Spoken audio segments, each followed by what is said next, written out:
বাড়িতে উঠবে প্রশংসার ঝড়, যেই খাবে এই আলুর দম। এই হলো 5 ফোড়নের আলুর দম। দেখো তবে রেসিপিটা। কথা দিচ্ছি এর আগে এত সহজে এত সুস্বাদু আলুর দম কিন্তু কমই বানিয়েছো।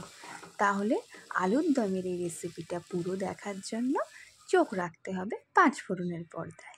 হ্যালো ফ্রেন্ডস, 5 ফোড়ন চ্যানেলটিতে তোমাদের অনেক অনেক স্বাগত। আগেই বলেছি আজকে আলুর দম রেসিপি বা দম আলু রেসিপি, যেটাই বলো না কেন। তবে হ্যাঁ, এটা দেখে কিন্তু এত সাধারণ মনে করার কারণ নেই।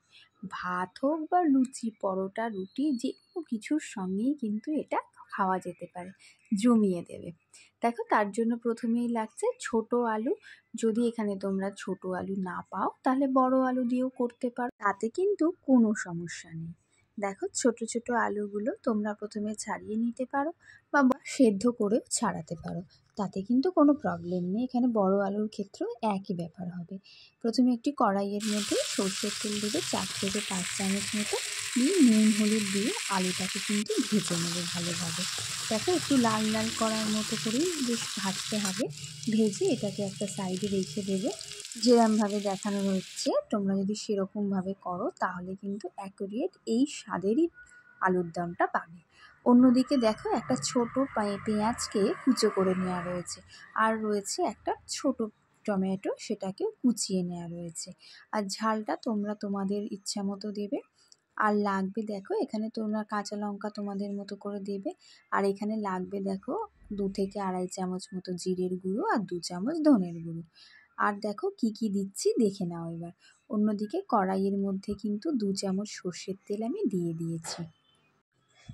এখানে 3টে বড় পেঁয়াজকে বড় বড় করে কেটে নিতে হবে, তার সঙ্গে নিয়ে নিতে হবে 6 থেকে 7টা রসুনের কোয়া, আর 1 ইঞ্চি মতো আদা। আর ঝালটা তোমরা তোমাদের মতো করে দেবে। আর একটা বড় টমেটো কিন্তু এখানে বড় বড় করেই কেটে নেওয়া রয়েছে।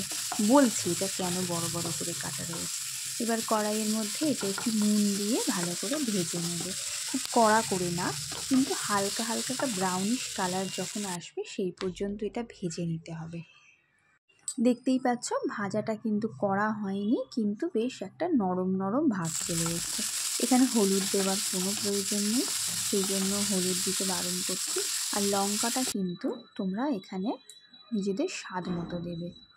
এবার এটাকে ঠান্ডা করে মিক্সিতে পেস্ট করে নেবে বা শিলে বেটেও নিতে পারো, সেটা তোমাদের পছন্দ মতো, যেটাই সুবিধা সেটাতেই করবে। অন্যদিকে দেখো পেস্ট হয়ে গেছে। এবার কড়াইয়ের মধ্যে এখানে দিতে হবে 4 চামচ মতো সর্ষের তেল, দিয়ে এর মধ্যে একটা তেজপাতা ফোড়ন দিতে হবে। আর ওই যে মাঝারি কুচনো যে পেঁয়াজটা ছিল সেটা দিয়ে দেবে, এবং সাথে দিয়ে দেবে সেই কুচনো টমেটো, দিয়ে একটু নুন আর সামান্য একটু হলুদ দিয়ে এটাকে ভালো করে নাড়াচাড়া করে যেই একটু রং ধরতে শুরু করবে তখন তোমাদের দিয়ে দিতে হবে কিন্তু এই যে ভাজা আলুটা ছিল, সেই ভাজা আলুটা কিন্তু এবার দিয়ে দিতে হবে। কড়াইয়ের আঁচটা কিন্তু কমিয়েই রাখবে, তাহলে পরে আবার পেঁয়াজ আর টমেটো কুচিটা কিন্তু বেশি ভাজা হয়ে পুড়ে যেতে পারে, তাহলে কিন্তু রান্নার টেস্টটা নষ্ট হয়ে যাবে। এবার দেখো আলুগুলো সব দেয়া রয়েছে। এবার কড়াইয়ের মধ্যে আলুগুলোকে দিয়ে আবার ভালো করে একটু নাড়াচাড়া করে নিতে হবে। যেহেতু আলু ভাজাই সেই জন্য আর ভাজার প্রয়োজন নেই।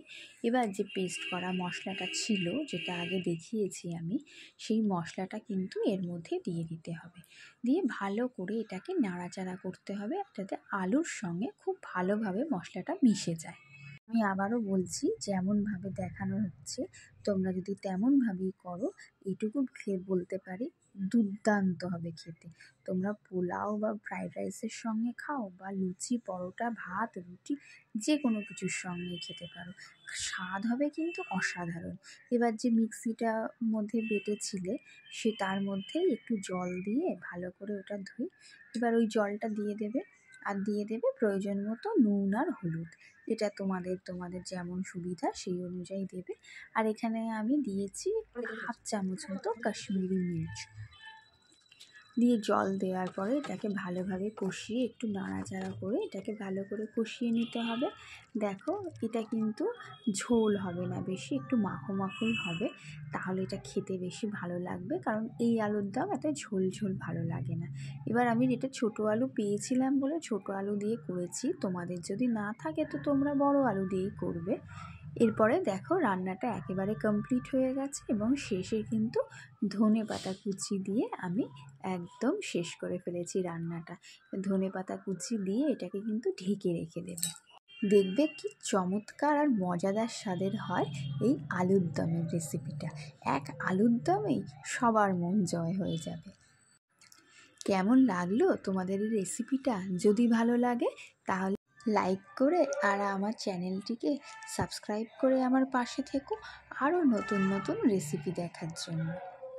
আর হ্যাঁ, কমেন্টে কিন্তু জানাতে ভুলো না কেমন লাগলো তোমাদের রেসিপিটা, তবেই তোমাদের আমি কিন্তু ধন্যবাদ জানাতে পারবো। তাহলে আজ আসি, আবার দেখা হবে নতুন কোনো রেসিপি নিয়ে। Thank you.